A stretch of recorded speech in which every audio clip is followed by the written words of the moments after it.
আর আমাদের আজকে এই চায়ের সব আন্তর্জাতিক চা দিবসে লক্ষ্মী সাহাব আমাদের পেশেন্টের বাড়িতে আড্ডা চায়। শীত গ্রীষ্ম সমস্যা চাই একমাত্র ভরসা। শিলাদি, তোমার চা কেমন? চা কতটা তোমার কাছে প্রেমিকা?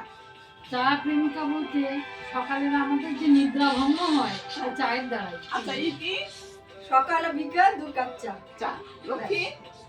আমাদের তো চাই আড্ডা, আর কুচকুচে চা পকোড়া নিয়েই আড্ডা। দোকানে আমাদের প্রায় রোজ দিনই প্রায় আড্ডা।